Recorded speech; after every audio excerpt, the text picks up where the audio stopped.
Hello बच्चों, welcome to all of you. आज हम लोग केमिस्ट्री में अध्ययन करेंगे विलेयता को प्रभावित करने वाले कारक, फैक्टर इन्फ्लुएंसिंग सॉल्युबिलिटी, यानी विलेयता को प्रभावित करने वाले कारक। पिछले टर्म पे हम लोगों ने देखा था विलेयता क्या होती है, व्हाट इज सॉल्युबिलिटी, यानी सॉल्युबिलिटी क्या होती है। तो हमने बताया था कि निश्चित ताप पर किसी पदार्थ की वह मात्रा जो 100 ग्राम विलायक को संतृप्त कर दे या उसमें घुल जाए, उसी को उस पदार्थ की विलेयता कहते हैं।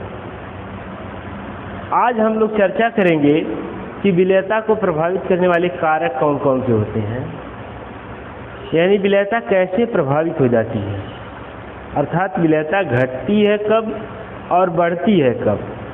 इसी की चर्चा हमें इस टॉपिक के अंतर्गत करना है। यानी हम लोग सोल्यूशन पढ़ रहे हैं, क्लास 12 का सोल्यूशन चैप्टर है केमिस्ट्री के, और उसमें इस टॉपिक को हम लोग पढ़ रहे हैं। तो विलेयता को प्रभावित करने वाले कारक, विलेयता को प्रभावित करने वाले निम्नलिखित कारक। फर्स्ट पॉइंट पे हम लोग आते हैं टेम्परेचर। जो टेम्परेचर होता है यह भी एक फैक्टर है जो सॉल्युबिलिटी को इफेक्टेड करता है, उसको प्रभावित कर देता है। तो प्रभावित कैसे कैसे करता है इस चीज़ को हम लोग जानते हैं। जैसे हम देखते हैं कि ताप बढ़ाने से ऊष्माशोषीय क्रियाओं की विलेयता बढ़ जाती है तथा ताप घटाने से ऊष्माशोषीय क्रियाओं की विलेयता घट जाती है। पुनः, ताप बढ़ाने से ऊष्माशोषीय क्रियाओं की विलेयता बढ़ जाती है तथा ताप घटाने से ऊष्माशोषीय क्रियाओं की विलेयता घट जाती है। इसके विपरीत ऊष्माक्षेपी अभिक्रियाओं का ताप बढ़ाने से विलेयता घटती है और ताप घटाने से विलेयता बढ़ती है। इस पॉइंट में हम लोग को अध्ययन करना है। तो अध्ययन करते समय देखिए 2-3 बातें आ रही हैं। पहली बात तो आ रही है ऊष्माशोषीय क्रिया, और सेकेंड बात आ रही है ऊष्माक्षेपीय क्रिया, और तीसरी बात जो आ रही है विलेयता का घट जाना है और बढ़ जाना है। इस सभी बातों को स्पष्टीकरण हम लोग कर रहे हैं। यानी जैसे कि पहले हम यही देख लेते हैं ऊष्माशोषीय क्रिया क्या होती है और ऊष्माक्षेपीय क्रिया क्या होती है। तो हम लोग पढ़ते हैं जब भी यानी रासायनिक अभिक्रियाओं को देखते हैं तो रासायनिक अभिक्रियाओं में एक तरफ से रिएक्टेंट होता है और दूसरी तरफ प्रोडक्ट बनता है किसी भी रासायनिक अभिक्रिया में। जैसे एरो के दाएं साइड में जितना भी उपस्थित इधर है, एरो के इधर से हम देखेंगे तो ये बाएं साइड होगा, एरो के बाएं साइड में जितना चीज उपस्थित होता है उसे हम लोग क्या बोलते हैं, रिएक्टेंट, और जितना इधर होता है उसे प्रोडक्ट बोलते हैं। अर्थात हिंदी में अगर कहें तो यह अभिकारक है, इधर बनने वाला उत्पाद है। तो किसी रासायनिक अभिक्रिया में अगर अभिक्रिया के उपरांत ऊष्मा निकल रही है तब हम उसे ऊष्माक्षेपी अभिक्रिया बोलते हैं। यानी ऊष्मा निकल रही है तब ऊष्माक्षेपी अभिक्रिया हो गई।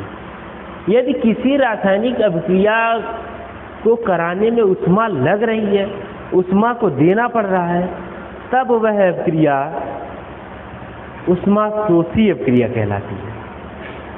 अब ऊष्माक्षेपी ऊष्माशोषी क्लियर हो गया। यानी अभिक्रिया करवा रहे हैं तो ऊष्मा मुझे देना पड़ रहा है, तो वह ऊष्माशोषी अभिक्रिया हो गई। इसके विपरीत यदि कोई अभिक्रिया करा रहे हैं तो उसमें से ऊष्मा निकल रही है, अर्थात वह बर्तन जो बनने वाला प्रोडक्ट है वो सब गर्म हो जा रहा है, तब वह अभिक्रिया ऊष्माक्षेपी अभिक्रिया होती है। तो इसीलिए इसमें कहा गया है कि विलेयता पर ताप का क्या प्रभाव है, तो ताप बढ़ाने से ऊष्माशोषी अभिक्रियाओं की विलेयता बढ़ जाती है। यानी ताप बढ़ा देंगे तो ऊष्माशोषी जो अभिक्रियाएं होंगी उसमें जो विलेय होगा अच्छे ढंग से घुल जाएगा, इसका मतलब ये हुआ। तथा ताप घटाने से ऊष्माशोषी अभिक्रियाओं की विलेयता घट जाती है। अगर ऊष्माशोषी अभिक्रिया है तो उसका ताप घटा देंगे तो उसमें वह कम घुलेगा, अर्थात विलेयता घट जाएगी। जैसे आपको बताते हैं, जैसे अगर चीनी है, एक कंटेनर, एक पात्र ले लिया, ये पात्र है, जैसे कि चाय बनाने वाला पात्र है, चाय बनाया जाता है, ये उसका हैंडल हो गया पात्र का, इसमें जल रखा हुआ है, ठंडा जल है। अब इसमें चीनी को घोलेंगे तो थोड़ा लेट से घुलेगी जरूर, लेकिन थोड़ा लेट लगेगा। लेकिन क्या करिए कि ताप बढ़ा दीजिए तो फट से चीनी घुल जाएगी। जब चाय बनाते हैं हम लोग तो पहले जल ठंडा तो चीनी नहीं घुलेगी, लेकिन जैसे ही गर्म करते हैं चीनी घुलना शुरू हो जाती है। यानी ताप बढ़ाने से चीनी घुल गई, अर्थात अभिक्रिया की दर तेज हो गई। अच्छा, क्यों ऐसा हुआ कि चीनी जब घुलती है जल में तो वह अभिक्रिया ऊष्माशोषी होती है। यानी चीनी को जब भी हम जल में घोलते हैं तो थोड़ा ठंडा होता है। जल क्या हो जाता है, यानी जो विलयन बनता है, जिसे हम लोग शरबत कहते हैं, वो थोड़ा ठंडा हो जाता है। तो आप लोग कहेंगे ठंडा तो नहीं महसूस होता है, लेकिन होता है, थोड़ा ठंडा जरूर हो जाता है। अगर हम टेम्परेचर को फील करें तो उस कंडीशन में थर्मामीटर लगाएं तो महसूस हो जाएगा, प्रैक्टिकली ये सिद्ध हो जाएगा कि पहले जो जल था उसका टेम्परेचर और जो शरबत बना रही है उसका टेम्परेचर, दोनों में अंतर आ जाएगा। शरबत का टेम्परेचर थोड़ा कम होगा और जल का थोड़ा ज़्यादा रहा होगा शरबत बनाने से पहले। अच्छा, कोई लड़का और एग्जाम्पल जानना चाहता है कि नहीं सर दूसरा एग्जाम्पल दीजिए, तो भाई दूसरा भी ले लो एग्जाम्पल, दूसरा एग्जाम्पल भी हो सकता है। कैसे? जैसे यूरिया है, यूरिया को जब हम लोग जल में घोलते हैं तो जल का तापमान हम ले लें। आज जब यूरिया घोल लेते हैं उसके बाद देखें तो जल ठंडा हो जाता है, जिसमें यूरिया घुल गई वो एक विलयन बन गया, जल ठंडा हो गया। क्यों ठंडा हुआ है? क्योंकि यूरिया जल में घुलते समय ऊष्मा को ले रही थी, इसलिए जल ठंडा हो गया। अर्थात यूरिया का जो विलयन बना हुआ है कुछ ठंडा हो गया और ऊष्माशोषी है, क्योंकि ऊष्मा को लिया है। तब इसको जब भी हम ताप बढ़ाएंगे तो यूरिया बहुत जल्दी से घुलेगी। इसलिए कहा जाता है कि ऊष्माशोषी अभिक्रियाओं का ताप बढ़ाने से विलेयता बढ़ जाती है। जैसे कि यहाँ चीनी वाला हमने बना दिया है, इसका ताप बढ़ाएंगे तो चीनी फट से घुल जाएगी। अच्छा, और ठंडा करें अगर जल, ठंडा करके तब चीनी घोलें, जैसे फ्रिज में रख दिया तो खूब ठंडा हो जाता है, तब उसमें अगर चीनी घोला तो बहुत लेट में घुलेगी चीनी। यानी चीनी तब लेट में घुलेगी, समय लेगी, और जब चीनी का ताप बढ़ाएंगे तो त्यों ही चीनी घुल जाएगी। इसलिए चीनी जो है एक चीनी का जल में घुलना जो अभिक्रिया होती है, ये ऊष्माशोषी अभिक्रिया होती है। इसका ताप बढ़ाने से विलेयता बढ़ती है, ताप घटाने से विलेयता घटती है। और भी इसके एग्जाम्पल हमने नीचे दिया है यहाँ पर।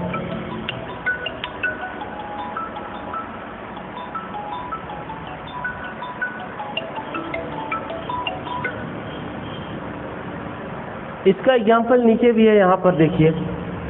जैसे KNO3 लिखा गया है, KNO3 potassium nitrate. Potassium nitrate को जल में घोलते हैं तो KOH बनता है, पोटेशियम हाइड्रोक्साइड, और HNO3 बनता है, नाइट्रिक एसिड। उस समय भी ऊष्मा लगती है, यानी अभिक्रिया होने में विलयन ठंडा हो जाता है, यानी ऊष्मा ले लेता है। ये चीज़ जो है जल में जब घुलता है तो ऊष्मा को ग्रहण कर लेता है और यह पदार्थ प्रोडक्ट बन जाता है, पोटेशियम हाइड्रोक्साइड और HNO3 नाइट्रिक अम्ल बन जाता है। और ऊष्मा लगती है, यानी विलयन ठंडा हो जाता है, पात्र ठंडा, अर्थात यह ऊष्मा शोषी अभिक्रिया है। और नीचे NaCl को जब जल में घोलते हैं तब भी ठंडा हो जाता है, अर्थात यह भी एक ऊष्मा शोषी अभिक्रिया। बनता क्या है? NaCl को जल में घोलने से NaCl, जो कि रिवर्सिबल रिएक्शन की पहचान होती है, ये जो डबल एरो लगा है, यानी उत्क्रमणीय अभिक्रिया। तो NaCl को जल में घोलते हैं तो जल में घुल जाता है NaCl, लेकिन ताप बढ़ा देने से ये बहुत जल्दी घुलेगा, अर्थात ताप बढ़ाने से विलेयता बढ़ जाएगी। ये दोनों अभिक्रिया ऊष्माशोषी अभिक्रिया है। चीनी जल में घुल रही वो भी ऊष्माशोषी अभिक्रिया है, यूरिया को जल में घोला जाए वह भी ऊष्माशोषी अभिक्रिया है। ऊष्माशोषी अभिक्रियाओं का ताप बढ़ाने से विलेयता बढ़ जाती है तथा ताप घटाने से विलेयता घट जाती है। अच्छा, जबकि इसके विपरीत ऊष्माक्षेपी अभिक्रियाओं का ताप बढ़ाने से विलेयता घट जाती है। जैसे में ले लीजिए बात, प्रैक्टिकल भी हम समझा देंगे अभी। जैसे मान लीजिए यह है चूना, है बिना बुझा हुआ चूना लिखे हैं। चूना को जल में घोलिए, जल तो ठंडा भाई, चूना भी मार्केट से लाया वो भी ठंडा है, दोनों ठंडे हैं, चूना और जल दोनों ठंडा। लेकिन हमने चूना को जल में मिला दिया, यानी जल में घोल दिया। अब क्या होगा, अब जल हो जाएगा गर्म, पूरा विलेन ही गर्म हो गया, पात्र भी गर्म हो जाएगा। तो इसका मतलब क्या है कि ये उष्मा या कहाँ से गई, ये अभिक्रिया होने पर उष्मा निकल रही है, अर्थात यह उष्मा क्षेपी अभिक्रिया है। अब इसका ताप बढ़ाएंगे तो यह अभिक्रिया नहीं होगी, यानी उसकी विलेयता घट जाएगी, अब चूना जल में नहीं घुलेगा। यानी हम पहले से अगर गर्मा के जल लेके आते हैं और उसमें हम चूना घोलना चाहते हैं तो बहुत लेट तक घुलेगा, लेकिन पानी को ठंडा करके लेके आए उसमें चूना को घोलें तो बहुत जल्दी घुलेगा, क्योंकि यह एक उष्मा क्षेपी अभिक्रिया, उष्मा निकालने वाली अभिक्रिया है। लासा तेलिए एक वैज्ञानिक थे, उन्होंने बताया था कि किसी अभिक्रिया में, किसी अभिक्रिया को हम आगे बढ़ाते हैं, यानी कोई भी उत्क्रमणीय रासायनिक अभिक्रियाएं होती हैं तो सामने उधर भी स्थापित होता है जिधर हम कोई परिवर्तन करें और उस परिवर्तन का प्रभाव निरस्त हो जाए, सामने उधर भी स्थापित। तो यहाँ भी देख लीजिए कि अगर हम ताप बढ़ा रहे हैं, ये उष्मा क्षेपी अभिक्रिया है, तो ताप बढ़ाएंगे तो क्या होगा, ताप हम बढ़ा रहे हैं और ताप वो अभिक्रिया स्वयं बढ़ा रही है, तो अभिक्रिया वो नहीं होना चाहेगी, वो बैक हो जाएगी, बैकवर्ड डायरेक्शन में विस्थापित हो जाएगी। इसलिए उष्मा क्षेपी अभिक्रियाओं का ताप बढ़ाने से विलेयता घटती है, जबकि ताप घटाने से विलेयता बढ़ती है। यहाँ पर देख लीजिए CaO है, यानी चूना है और जल है, इसको मिला दिया गया, अभिक्रिया हो रही है, COH का होल्टोइज बन रहा है, उष्मा निकल रही है, ये उष्मा क्षेपी अभिक्रिया है। और इसका जो है ताप बढ़ाएंगे तो विलेयता घटती है, यानी कम घुलेगा चूना। और ताप घटाने से अगर इसको ठंडा कर दिया जाए जल को तो बहुत तेज से अभिक्रिया होगी, बहुत जल्दी चूना घुल जाएगा। अच्छा, अब देखिए कितने पदार्थ ऐसे होते हैं जो उष्मा क्षेपी अभिक्रिया देते हैं। जैसे देखो चूना है, कैल्शियम सल्फेट है, कैल्शियम सिट्रेट है इत्यादि, ये उष्मा क्षेपी अभिक्रिया देते हैं। इनका ताप बढ़ाने से विलेयता घटती है तथा ताप घटाने से विलेयता बढ़ती है। ये बात उष्मा का रहा, यानी विलेयता को उष्मा कैसे प्रभावित करती है, इस चीज़ को आप लोगों ने देखा, बहुत बढ़िया से देखा। और आप कभी भी जब भी घोलेंगे तो जो उष्मा शोषी अभिक्रियाएं होंगी उनका ताप बढ़ाएंगे तो विलेयता बढ़ेगी, ताप घटाएंगे तो विलेयता घटेगी। और जबकि उष्मा क्षेपी अभिक्रियाओं का ताप बढ़ाएंगे तो विलेयता घट जाएगी, और ताप घटाएंगे तो विलेयता बढ़ जाएगी। ये चीज़ अंतर होता है। और जनरली हम लोग के दैनिक जीवन में आने वाला, काम आने वाले जितने भी पदार्थ हैं वो लगभग में जो उष्मा शोषी अभिक्रिया वाले होते हैं उसकी संख्या अधिक होती है। तो आगे फिर देखते हैं। ये तो पहला कारक रहा ताप, यानी टेम्परेचर, जो किसको इफेक्ट करता है, विलेयता को, विलेयता को प्रभावित करने वाले कारकों में से था। अब दूसरे पॉइंट पे चलते हैं हम, विलेय और विलायक की प्रकृति। इसको इरेज करते हैं, आप लोग स्क्रीनशॉट ले सकते हैं, इरेज करते हैं।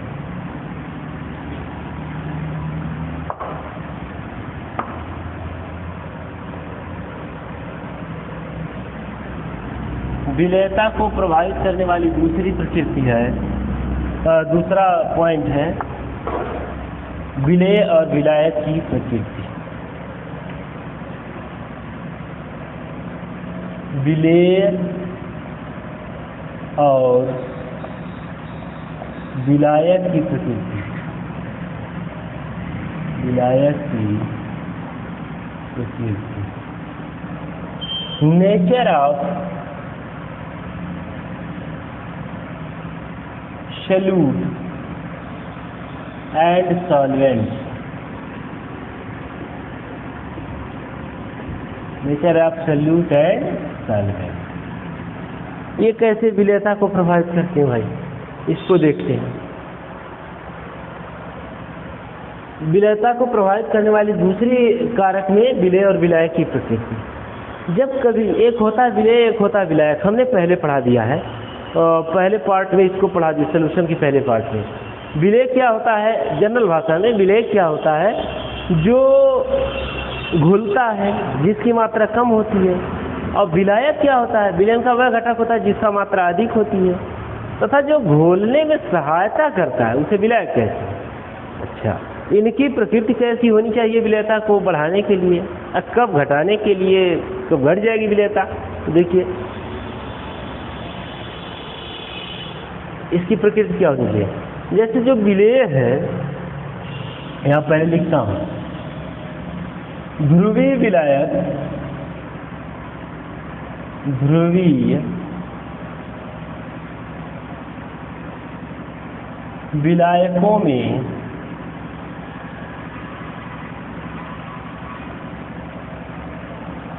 ध्रुवीय विलेय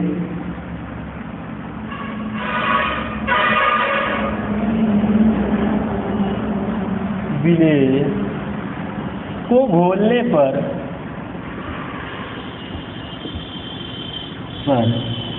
विलेयता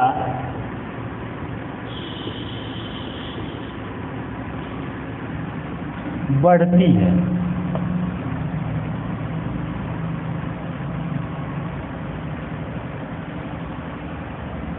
तथा अध्रुवीय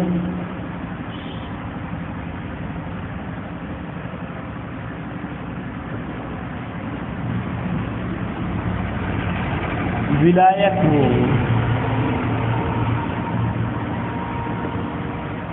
ध्रुवीय विलेय को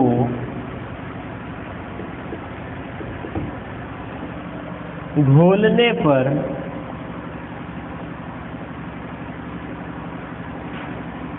विलेयता घटती है।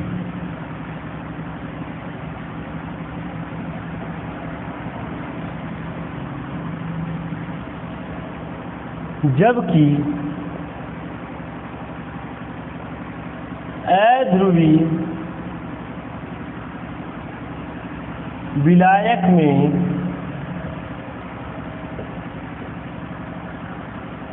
अध्रुवीय विलेय घोलने पर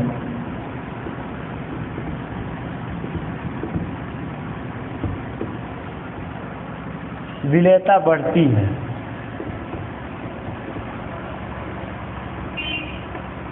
विलेयता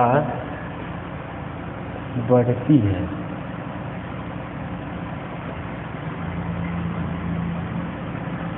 तथा अध्रुवीय विलायक में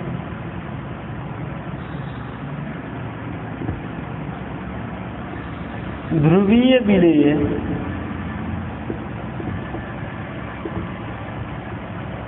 घोलने पर या विलीन करने पर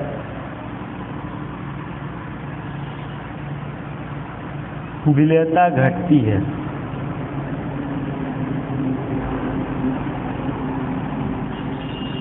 विलेयता घटती है।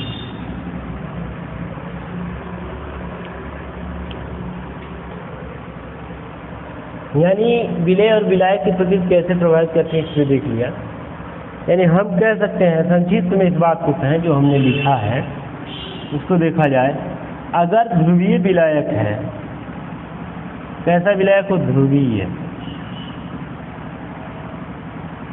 ध्रुवीय विलायक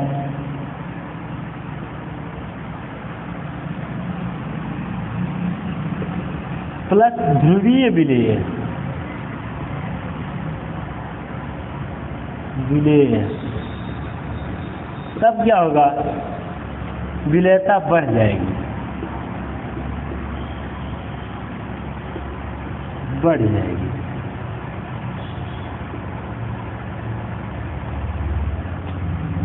विलेयता बढ़ जाएगी। यदि ध्रुवीय विलायक है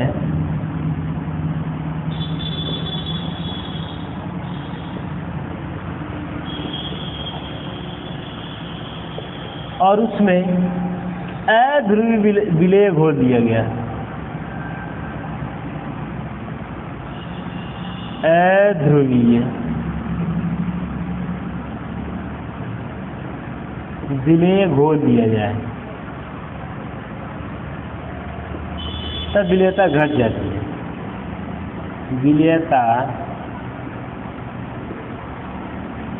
घट जाती है।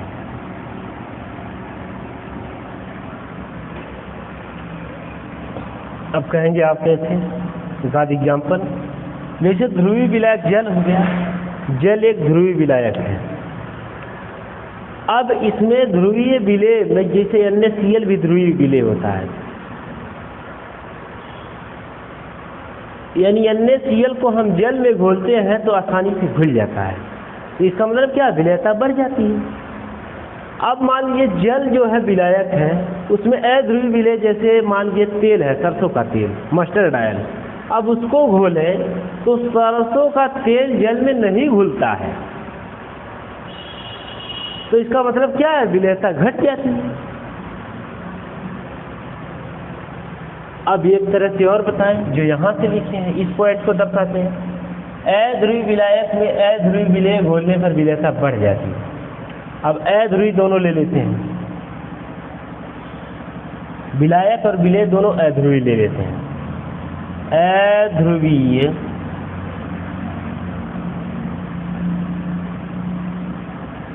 विलायक में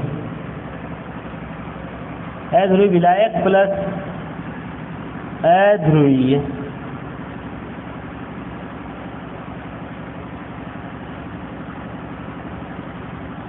अध्रुवीय विलेय,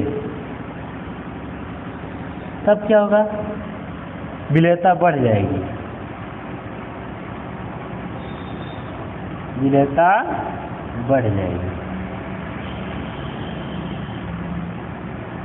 बढ़ जाएगी।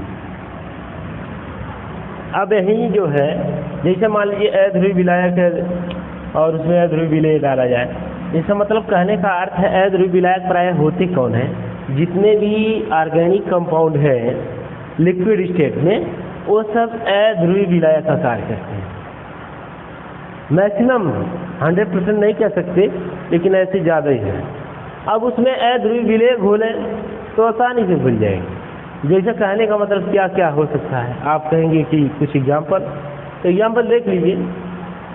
अध्रुवीय विलायक में मान लीजिए क्या हो सकता है? अल्कोहल हो सकता है, ये अध्रुवीय विलायक हो गया। अल्कोहल माने शराब। और फिर जो है विलेय क्या होगा? जैसे मान लो 2 लीटर अल्कोहल है, अब उसमें हमने 1 लीटर स्प्रीट डाल दिया, तो दोनों आपस में बहुत बढ़िया से घुल जाएंगे, कोई दिक्कत ही नहीं होगी। इसका मतलब क्या है? विलेयता बढ़ जाएगी। अच्छा, एक एग्जाम्पल और लेते हैं। जैसे मान लीजिए अल्कोहल है और उसमें हम एसिटिक एसिड मतलब सिरका डाल दिए, ये 2 लीटर अल्कोहल रहा, 100 ml सिरका रहा, दोनों को डाल दिए तब भी वो अच्छे से घुल जाएंगे, क्योंकि दोनों क्या हैं? एक जैसे हैं। लाइक डिजॉल्व लाइक इसी को बोलते हैं, यानी समान प्रकार के समान प्रकृति वाले पदार्थ में समान प्रकृति वाला पदार्थ घुल जाता है, इसी को लाइक डिजॉल्व लाइक कहते हैं। अच्छा, तीसरा पॉइंट मुझे लिखना है कि अध्रुवीय विलायक में जो यहाँ लिखे हैं हम, अध्रुवीय विलायक में ध्रुवीय विलेय घोलने पर विलेयता घट जाती है। तो अध्रुवीय विलायक कहाँ लिखे भाई? इरेज कर दें क्या? यही लिख देते हैं, अध्रुवीय विलायक प्लस ध्रुवीय विलेय, ध्रुवीय विलेय। अब क्या होगा? विलेयता घट जाएगी, विलेयता घट जाएगी या घट जाती है। अब कहेंगे इसका भी एग्जाम्पल बताइए। तो भाई इसका ही एग्जाम्पल सुन लो। जैसे मिट्टी का तेल अध्रुवीय विलायक, केरोसिन आयल जिसे बोलते हैं, उसमें नमक NaCl, इसको हम घोलते घोलते थक जाएंगे जो कि ध्रुवीय विलेय होता है। ये मिट्टी के तेल में नहीं घुलेगा। इसका मतलब क्या हुई? विलेयता घट गई। अगर सरसों के तेल में नमक को घोलते हैं, सरसों का तेल अध्रुवीय है और जो नमक है या NaCl है वो ध्रुवीय है, उसको घोलें तब भी नहीं घुलने का नाम लेते हैं। इसका मतलब विलेयता घट जाती है। तो इस बात को आप लोगों ने जान लिया। बच्चों, एक बार की बात है कि जैसे हम लैंप से पढ़ रहे थे और उसमें तेल जो है डाले और लैंप का ढक्कन खो गया, तो उस ढक्कन की जगह से शीशी का ढक्कन हम लगा रहे थे और शीशी का ढक्कन छोटा पड़ गया, उस लैंप के अंदर घुस गया और लैंप के अंदर घुस गया तो फिर लैंप को बुझाए तो फिर जो है सुबह उठे जब देखे कि जो है कि निकाले ढक्कन को, तो ढक्कन काफ़ी बड़ा हो गया था और ढक्कन जब बड़ा हो गया तो निकल नहीं रहा था, लेकिन किसी तरह से उसको निकाले तो उसकी साइज लगभग 1.5 गुना इंक्रीज कर गई थी, बढ़ गई थी। तो हमें समझ में आया कि यह क्यों हुआ। तो सर से अपने पूछे हम, तो उन्होंने कहा कि जो रबड़ था, रबड़ भी अध्रुवीय होता है और जो विलायक था यानी उसमें मिट्टी का तेल था वह भी अध्रुवीय होता है। तो अध्रुवीय विलायक में जो है ध्रुवीय, समझ लो अध्रुवीय विलेय भी मिल गया, तो दोनों आपस में मिक्स हो गए, यानी तेल की मात्रा उसमें चली गई, यानी जो रबड़ का था ढक्कन उसमें चली गई और उसकी साइज क्या हो गई? इंक्रीज हो गई, उसकी साइज बढ़ गई। लेकिन ऐसा करें हम तो रबड़ के ढक्कन को जल में डालें तो कतई नहीं उतना बड़ा रहेगा, जितना था वो उतना ही उसकी साइज रहेगी, न बढ़ेगा न घटेगा, उसमें कोई दिक्कत परिवर्तन नहीं आएगा। ठीक है, तो ये इसलिए कहा जाता है लाइक डिजॉल्व लाइक, यानी जैसे पदार्थ होते हैं वैसे ही पदार्थ को एक दूसरे में मिलाया जाए तो उसकी विलेयता बढ़ सकती है। ठीक है, तो 2 कारक को हमने पढ़ा है, यानी विलेयता को प्रभावित करने वाले 2 कारक को हमने जान लिए। यानी पहला कारक था ताप यानी टेम्परेचर और दूसरा है nature of solute and solvent, यानी विलेय और विलायक की प्रकृति। अच्छा, थोड़ा सा इसमें चर्चा कर लेना, ध्रुवीय पदार्थ क्या होते हैं, ध्रुवीय पदार्थ क्या होते हैं, इसके बारे में हम जान लेते हैं, तब आप लोग को और संतुष्टि मिल जाएगी। यानी ध्रुवीय में विलेय हो गए, जैसे ध्रुवीय है यह ध्रुवीय है, विलेय हो गए, विलेयता बढ़ गई। ध्रुवीय है अध्रुवीय, विलेयता घट गई। अध्रुवीय क्या है? विलेयता बढ़ गई। अध्रुवीय में ध्रुवीय की विलेयता घट गई। तो इस चीज़ को हम लोग जानते हैं, पहले देखने चलते हैं क्या है ध्रुवीय क्या होता है। What is the polarity? Polar compound और पोलर सब्सटेंसेज क्या होते हैं, ध्रुवीय क्या होते हैं, इसको देखते हैं।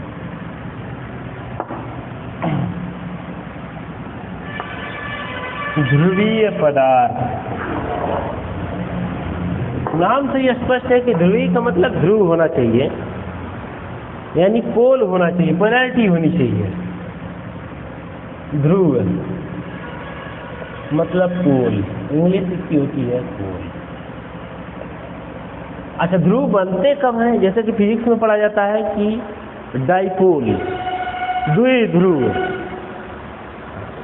यानी द्विध्रुव कौन होते हैं? एक पॉजिटिव चार्ज, एक निगेटिव चार्ज, दोनों को परस्पर समीप ला करके और एक निकाय की रचना कर दी जाए, एक निकाय बन जाता है, तो उसमें एक प्लस पॉइंट हो गया, एक माइनस पॉइंट। अब दोनों में अट्रैक्शन की क्षमता आ जाती है, तो इसी को हम लोग क्या कहते हैं? डाइपोल कहते हैं, द्विध्रुव कहते हैं। अब इसमें माइनस प्लस के कारण आकर्षण सदैव बना रहता है, ये इस प्रकार के निकाय में। इसका मतलब है इसके अंदर ध्रुवणता की प्रवृत्ति आ गई, यानी ध्रुव बन गया, इसी को द्विध्रुव कहते हैं। तो फिलहाल हम इसमें चलते हैं, चर्चा करते हैं ध्रुवीय पदार्थ। ध्रुवीय पदार्थ, देखिए ऐसे पदार्थ या ऐसे अणु, ऐसे कंपाउंड जिसमें जुड़े हुए परमाणु, जिसमें 2 जुड़े हुए परमाणुओं के मध्य वैद्युत ऋणात्मकता का अंतर 2 अथवा 2 से अधिक होता है, वह पदार्थ कैसा होता है? वह पदार्थ ध्रुवीय प्रकृति का होता है। उसकी प्रकृति कैसी हो जाती है? ध्रुवीय हो जाती है। ऐसे पदार्थ कौन कौन से हो सकते हैं? अच्छा, ऐसे पदार्थ जो होते हैं, ऐसे मान लीजिए जैसे NaCl हो गया, तो NaCl के बारे में हम लोग चर्चा करते हैं। देखिए,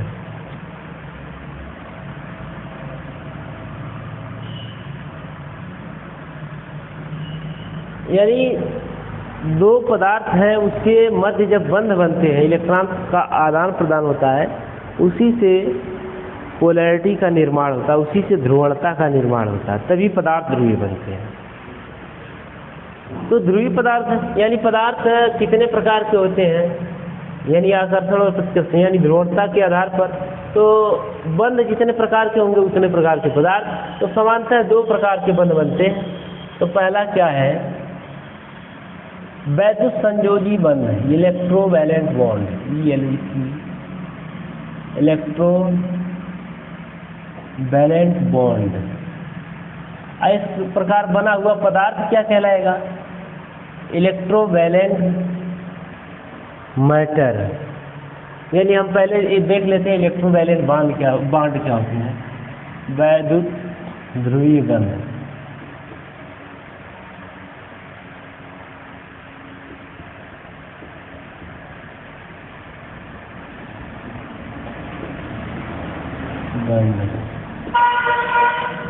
ये क्या होते हैं, वैद्युत ध्रुवीय बंध क्या होते हैं। किसी पदार्थ के दो परमाणुओं के मध्य जब इलेक्ट्रॉनों का स्थानांतरण होता है और उससे जो बंध बनते हैं, उस बंध को हम लोग ध्रुवीय बंध कहते हैं, या वैद्युत ध्रुवीय बंध कहते हैं, या इलेक्ट्रोवैलेंट बॉन्ड कहते हैं। ठीक है, जैसे मान लीजिए Na है, Na क्रमांक होता है 11, इलेक्ट्रॉनिक विन्यास होता है 281, और Cl, NaCl एक कंपाउंड है, या लिख देते हैं NaCl एक कंपाउंड रहा। अब Na का क्रमांक 11, Cl का 17, Na का इलेक्ट्रॉनिक विन्यास 281 और Cl का हो जाएगा 287। और ये जब आपस में एक दूसरे, इसको अष्टक पूरा करने के लिए एक इलेक्ट्रॉन ज़्यादा है इसके पास, तो यह डोनेट कर देगा, कहीं त्याग देगा। इसके पास एक इलेक्ट्रॉन और आ जाए तो इसका अष्टक पूरा हो जाएगा। अब अष्टक क्या है, अष्टक बच्चों पिछले क्लास में पढ़ाया गया है, क्लास 11th में केमिकल बॉन्डिंग चैप्टर में ये पढ़ाया जाता है। तो इसमें देखिए क्या है, ये अष्टक पूरा करने के लिए एक इलेक्ट्रॉन इसको चाहिए। अष्टक मतलब 8 होता है। आउटर मोस्ट शेल में अगर 8 इलेक्ट्रॉन हो जाते तो हम कहते हैं अष्टक पूरा हो गया है, और वह परमाणु जो अस्थायी हो गया है, यानी कंप्लीट रूप से स्टेबिलिटी को प्राप्त कर लिया है, अब वो किसी से अभिक्रिया नहीं करता। यही अष्टक कहलाता है, अष्टक रूल्स कहलाता है। तो इसके बाद पर कोष में परमाणुओं की संख्या क्या, इलेक्ट्रॉनों की संख्या क्या है, 7 है। तो इसको इलेक्ट्रॉन कितना चाहिए, एक इलेक्ट्रॉन और आ जाए, कहीं से आ जाए एक इलेक्ट्रॉन, तो इसके पास 8 हो जाएगा। और इसके पास एक इलेक्ट्रॉन कहीं चला जाए तो इसके बाहरी कोष में 8 बचेगा, तो ये भी अस्थायी हो जाएगा, ये भी।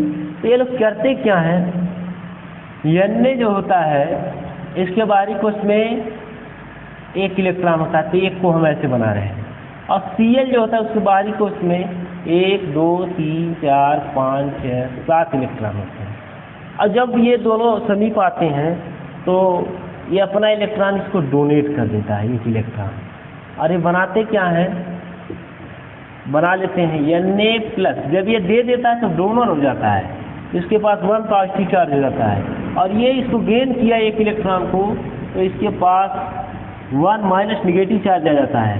यानी हम इसको तो वैसे बना सकते हैं 1 2 3 4 5 6 7, और एक जो इलेक्ट्रॉन आया हुआ यहाँ दर्शा रहे हैं, और इसके ऊपर एक माइनस चार्ज लगा दे रहे हैं, एक इलेक्ट्रॉन आ गया है।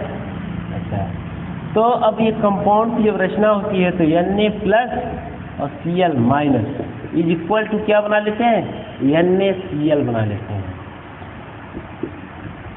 NaCl। अब इसके मध्य जो बॉन्ड बन रहा है वो वैद्युत संयोजी बॉन्ड कहलाता है, यानी इलेक्ट्रोवैलेंट बॉन्ड कहलाता है, वैद्युत संयोजी बंध कहलाता है। अब इसके पास क्या है, एक पॉजिटिव चार्ज है और इसके पास एक निगेटिव चार्ज है। यानी दोनों मिलके एक अस्थायी रूप से द्विध्रुव की रचना कर लिए, इसीलिए हम कहते हैं ध्रुवीय पदार्थ है। यानी यहाँ पॉजिटिव चार्ज हो गया, तोड़ा जाए तो पॉजिटिव और निगेटिव, जैसे कि यहाँ जुड़ा है अलग अलग थे तो पॉजिटिव था एक पर एक निगेटिव, यानी NaCl जो होता है प्लस और एक माइनस, यानी इस पर पॉजिटिव ध्रुव इस पर निगेटिव, यानी पॉजिटिव चार्ज निगेटिव चार्ज, धन आयन ऋण आयन, इसलिए द्विध्रुव की रचना कर दिया, इसलिए हम ध्रुवीय पदार्थ इसको बोलते हैं। अच्छा, ध्रुवीय में ध्रुवीय विलय होते हैं, उसमें जो विलायक भी होगा तो उसमें भी तो पॉजिटिव और निगेटिव चार्ज होगा, तो उसका निगेटिव, विलायक का निगेटिव इसका पॉजिटिव आपस में रिएक्शन कर लेंगे, और इसका निगेटिव विलायक का पॉजिटिव आपस में, इसलिए लोग ब्रेक हो जाते हैं जल में घोलने पर, इसीलिए कहते हैं कि उसमें विलीन हो गया, विलायक में ध्रुवीय विलायक में ध्रुवीय विलय विलीन हो गया। तो बात ये तो समझ में आ गई कि ये क्या होते हैं। अच्छा, एक बात और बताते हैं, इस तरह से हम लोगों ने देख लिया ये ध्रुवीय पदार्थ हो गए। और जो इलेक्ट्रोनिगेटिविटी का डिफरेंस होता है वो देखते हैं। अच्छा, Na के पास कितना वैद्युत ऋणात्मकता होती है, जो Na की वैद्युत ऋणात्मकता है उसका मान है, Na की विद्युत ऋणात्मकता का मान होता है 0.93, 0.93 Na का 0.93, और Cl का जो है माइनस चार्ज, इसकी विद्युत ऋणात्मकता कितनी होती है 3.16, 3.16। अब इसका अंतर देखते हैं कितना आता है। और हमने कहा था कि यदि विद्युत ऋणात्मकता का दो तत्वों के मध्य विद्युत ऋणात्मकता का अंतर 2 या 2 से अधिक है तभी वैद्युत संयोजी बंध बनता है, तभी वो पदार्थ ध्रुवीय होता है। तो देख लेते हैं कितना है। अब इसमें से घटा दें, अंतर करना है, अंतर माने घटाना होता है। 6 में से 3 गया 3, हो गया 11 में से 9 गया 2, और यहाँ बच गया क्या 2, तो इसके इलेक्ट्रोनिगेटिविटी का डिफरेंस जो है 2.23 है, इसलिए यह पदार्थ क्या है, वैद्युत ध्रुवीय पदार्थ है, वैद्युत पदार्थ है, सॉरी ध्रुवीय पदार्थ है। अभी बात क्लियर हो गई। अच्छा, अध्रुवीय पदार्थ क्या होते हैं इसको बताते हैं। अच्छा, जिस यौगिकों में या जिन अणुओं में परमाणुओं के मध्य, जिन अणुओं के 2 परमाणुओं के मध्य वैद्युत ऋणात्मकताओं का अंतर 0.5 से कम होता है, वे पदार्थ अध्रुवीय पदार्थ होते हैं। अब इसकी चर्चा भाई करना है, कैसे हो जाएगा अध्रुवीय पदार्थ। देखते हैं, इसको इरेज करते हैं, स्क्रीन शॉट आप लोग ले सकते हैं। अध्रुवीय पदार्थ की चर्चा करते हैं।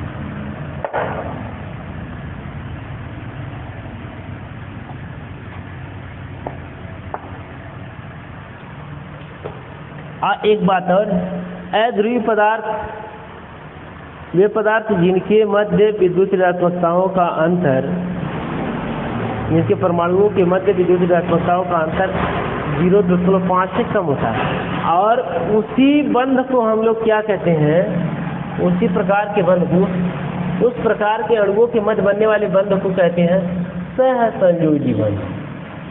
सहसंयोजी बंध कहते हैं, यानी कोवैलेंट बॉन्ड। कोवैलेंट बॉन्ड हो गया है। अभी कोवैलेंट बॉन्ड क्या है? अब मान लीजिए एक पदार्थ है C2H4, इसी का एग्जांपल हम दे देते हैं। C2H4 देखते हैं, ये कार्बन का, यहाँ पहले इलेक्ट्रॉनिक विन्यास लिख दो, क्लियर किया। कार्बन के क्रमांक होता है 6,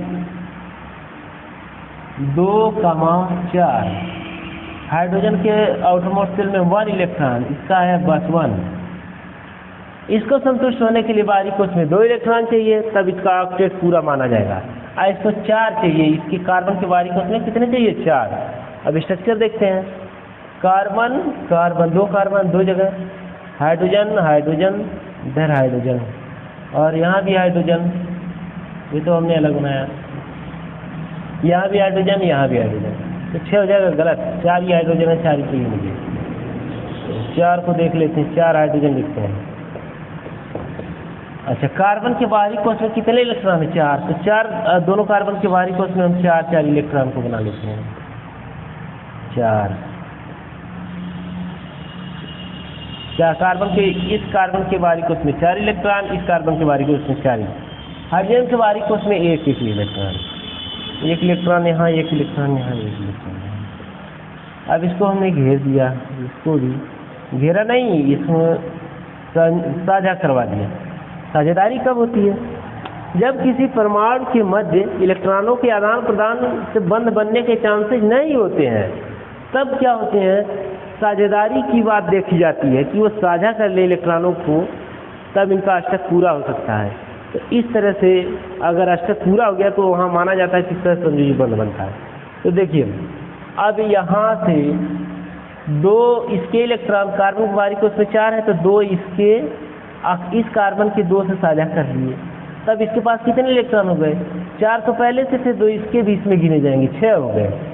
अब हाइड्रोजन के बाहरी कोश में 1 है, और इस कार्बन के 1 से कर लिए, अब 7 हो गए। इस हाइड्रोजन से 1 कर लिए तो 8 हो गए। इस कार्बन का हो गया पूरा ऑक्टेट। इसमें देखते हैं, इस कार्बन के पास 4, इसका 2 6, इसका 1 7, इसका 1 8, इसका भी पूरा हो गया। इस कार्बन का पूरा, हाइड्रोजन के बाहरी कोश में 1 था, तो 1 इसका 2, इसका 2, इसका भी 2, इसका भी 2, सबका 2 पूरा हो गया। अब इसका समझना कैसा बन गया? C double bond C, single bond H, single bond H, single bond H, single bond, ये दोनों हो गए। अब इसमें होता क्या है,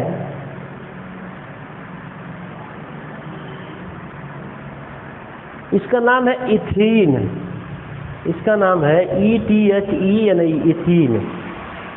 और इसे इसका नाम होगा इथीन, ETHEN, इथीन। अब इसमें देखेंगे हम कैसे। अब इस कार्बन पे कोई इलेक्ट्रॉन इधर उधर नहीं गया, इसका भी कहीं नहीं गया, बल्कि साझेदारी की है दोनों में, तो इसलिए इलेक्ट्रॉनों का आदान प्रदान हुआ नहीं, इस पर कोई चार्ज आया नहीं। जब चार्ज नहीं आया तो इस पर कितना चार्ज हुआ? 0। इस पर कितना चार्ज हुआ? 0। तो दोनों क्या हुए? अध्रुवीय हो गए, अध्रुवीय। जिन पदार्थों पे कोई चार्ज नहीं होता है उसे अध्रुव बोलते हैं। तो C2H4 जो पदार्थ है वह अध्रुवीय पदार्थ है। तो यह अध्रुवीय पदार्थ किसमें घुलेगा? अध्रुवीय विलायक में ही घुलेगा। यानी जितने भी अध्रुवीय होंगे सबके मध्य कोई पोलैरिटी नहीं होगी, यानी किसी न किसी प्रकार से उनकी पोलैरिटी क्या हो जाती है? 0 हो जाती है, शून्य हो जाती है। ये बात हो गई, हम लोग इस चीज़ को देख रहे थे, ये बात कंप्लीट आपके सामने आ गई। तो फिर आगे देखते हैं। अच्छा, हमने बताया था अभी, इसको अरेंज करते हैं।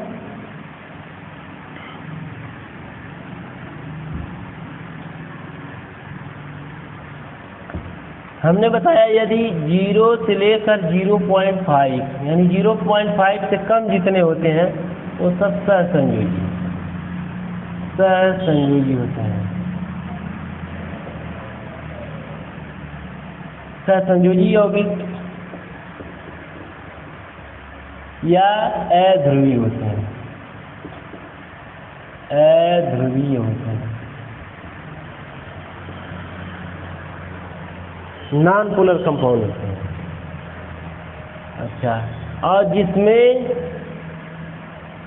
2 से अधिक होता है, 2 या 2 से अधिक, जिसमें विद्युत ऋणात्मकताओं का अंतर 2 या 2 से अधिक, वो लोग कैसे होते हैं? वो वैद्युत संयोजी यौगिक होते हैं, वैद्युत संयोजी या ध्रुवीय यौगिक होते हैं, ध्रुवीय यौगिक होते हैं।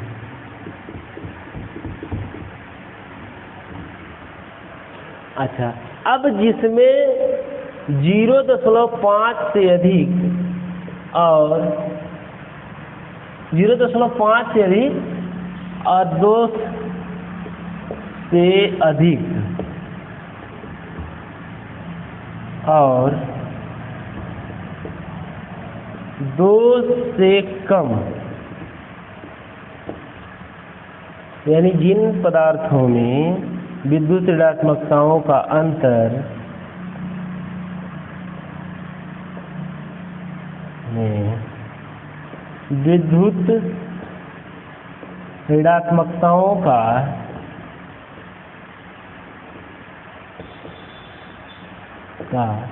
अंतर 0.5 से अधिक और 2 से कम होता है,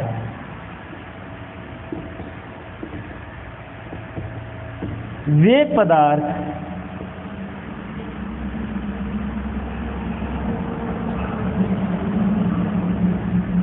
आंशिक ध्रुवीय पदार्थ कहलाते हैं। आंशिक ध्रुवीय पदार्थ कहलाते हैं। पदार्थ कहलाते हैं।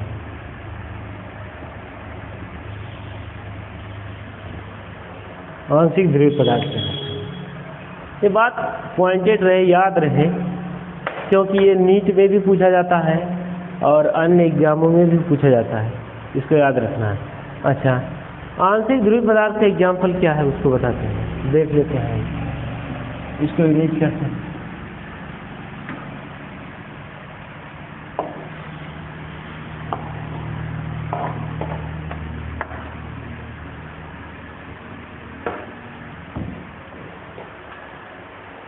जैसे मान लीजिए H2O लिखा हुआ है, इसको देख लेते हैं। अब इसमें क्या है, ऑक्सीजन है, हाइड्रोजन है, हाइड्रोजन है। हाइड्रोजन के बाहरी कोश में 1 इलेक्ट्रॉन होता है, ऑक्सीजन 8 होता है, इसके बाहरी कोश में 2,6 होता है, 6 8 हो गया, बाहरी कोश में 6 इलेक्ट्रॉन, 1 2 3 4 5 6, इसके बाहरी कोश में 6। अब ये साझेदारी करते हैं लोग, और ये भी यहाँ से साझेदारी करते हैं, और होगा क्या, इसकी विद्युत ऋणात्मकता बहुत अधिक है और इसकी कम है। ये इसके इलेक्ट्रॉन को अपनी तरफ खींच लेता है। ऑक्सीजन जो है ये खींचने की, बड़ा एटम है ना, छोटे वाले को खींच लेता है। कैसे खींच लेता है, जैसे 2 साझेदार लोग हैं और एक गरीब है, दूसरा बहुत अमीर है।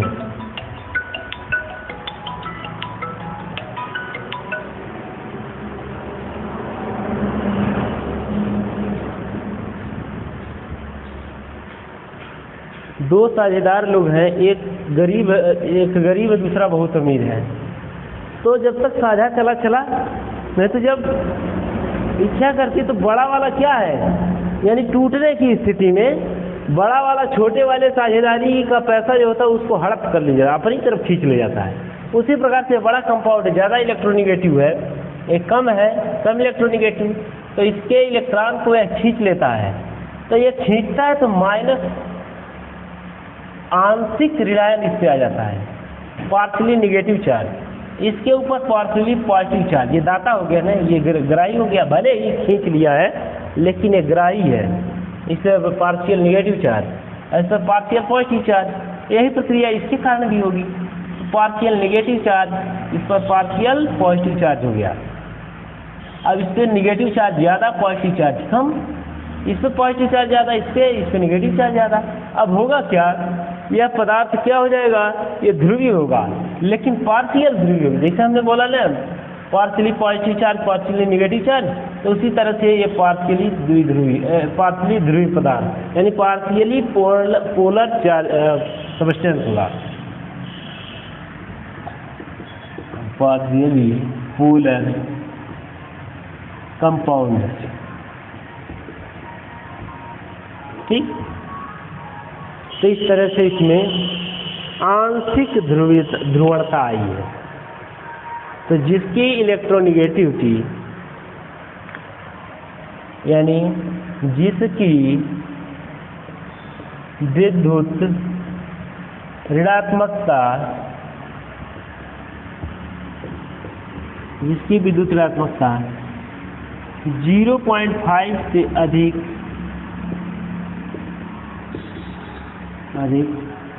और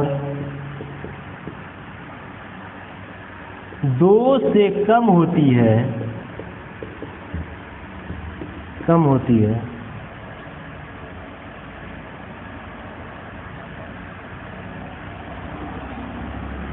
जिसके विद्युत ऋणात्मकता का अंतर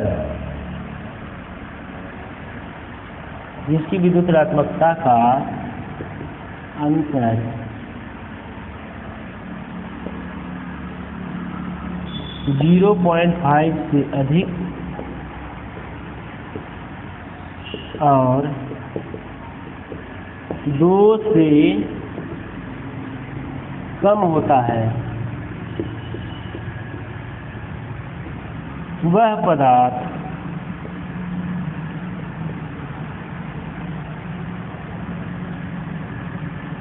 आंशिक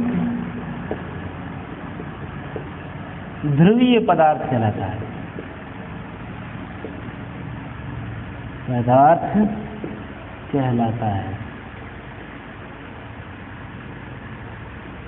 ठीक है, ये तो इतना हो गया। हम लोग विलेयता को प्रभावित करने वाले 2 कारकों के बारे में पढ़े। पहला ताप हो गया, दूसरा विलेय विलायक की प्रकृति। अब हम लोग तीसरा पढ़ेंगे। तीसरा कारक क्या है? What is third factor which is affected the solubility. और तीसरा कारक है समायन प्रभाव। तीसरा कारक समायन प्रभाव।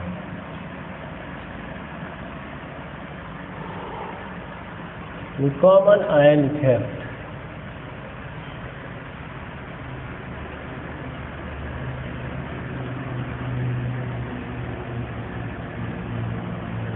समायन प्रभाव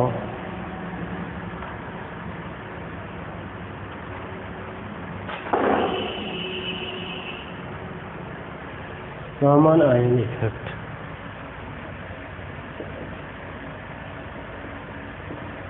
कैसे यह समायन प्रभाव करता है? यानी सम आयन की उपस्थिति में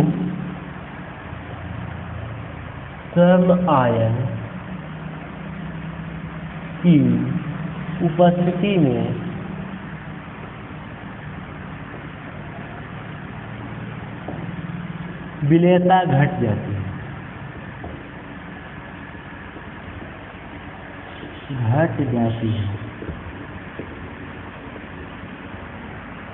समायन की उपस्थिति में विलेयता घट जाती है। कैसे? जैसे मान लीजिए किसी कंटेनर में H2O है, विलायक सॉल्वेंट है, और इसमें घोला गया KCl। पहले से प्रेजेंट क्या है? KCl है। KCl जगह जगह होगा, KCl इसमें डिजॉल्व कर दिया गया, विलेय है, तो K प्लस Cl- के रूप में होगा। Cl- K plus Cl- A plus, ऐसे इस तरह से होगा, इसमें पूरा डिजॉल्व होगा इसमें। अब इसमें हम KOH पोटेशियम हाइड्रोक्साइड को डालना चाहते हैं, तो जब इसको डालेंगे हम, तो पहले से K+ आयन उपस्थित है, यानी पोटेशियम आयन उपस्थित है, और जैसे ही KOH को हम डालेंगे तो ये भी टूटना चाहेगा, लेकिन उसके स्थान को पहले से कौन कवर कर रखा है? K+। तो K+ इसको टूटने नहीं देगा, यानी इसका विरोध करेगा। इसलिए K+ आयन की विलेयता यानी KOH की विलेयता इसमें घट जाएगी। यानी सम आयन का मतलब समान आयन, यानी ये भी समान होगा, और ये भी जब ये टूटेगा तो ये भी क्या बनाएगा? K+OH- बनाएगा। तो ये पहले से समान आयन उपस्थित है, जिसके कारण इसको इसमें विलीन नहीं होने देगा, डिजॉल्व नहीं होने देगा, इसको रिजेक्ट कर देगा। तो ये तीसरा कारक रहा जो विलेयता को प्रभावित करता है। और चौथे कारक को हम देखते हैं। चौथा कारक क्या है? जो विलेयता को प्रभावित करता है। विलेयता को प्रभावित